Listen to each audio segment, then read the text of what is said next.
My name is Grant Green. I was born in Edmond, Oklahoma. I had a great family. I have 4 older siblings. I went to a Christian school and I had everything I thought I needed. I started using at the age of 15. By the age of 17, I started seeing some issues with my life. I had 2 DUIs within 2 weeks apart of each other when I was 17. People always told me, you just got unlucky, man.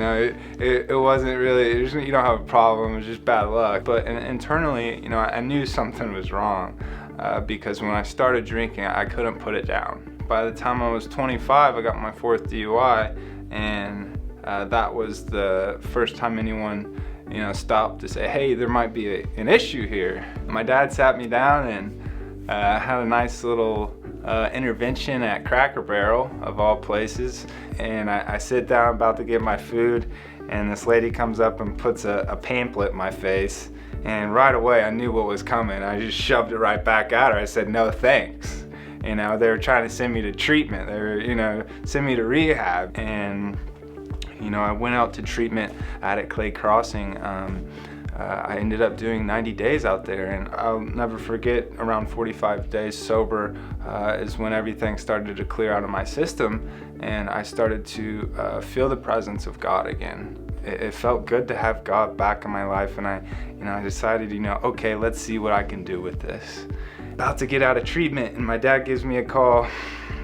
It's like, hey man, I heard about this place, Hope is Alive. They got this inspiring lunch come up, and we check it out.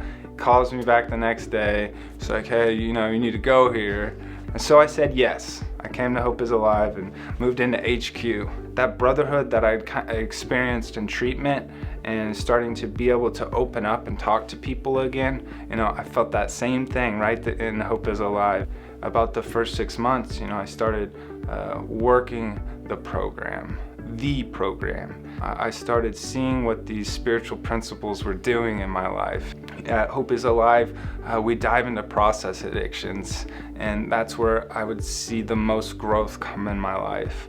I started to love myself again, and that wouldn't be possible without my time here at Hope is Alive. Because of that, I'm able to do the things I get to today. People started trusting me, my siblings trusted me with their kids, I got to be an uncle again. I get to show others that love that, I've received and how I feel, and be able to give that back to someone and be an example. I don't stay stuck in the past anymore. I'm not always looking towards the future for something bigger and better, right? I can live in today because I know that the work that I'm doing is helping others. What does graduation mean to me, man? It's a big deal because I haven't finished very many things in my life. This is something that I've been able to dive in and stay hungry for constantly, and to be able to say that I finished this thing and graduated, is something I can be proud of today. Grant Green, Hope is Alive, life radically changed.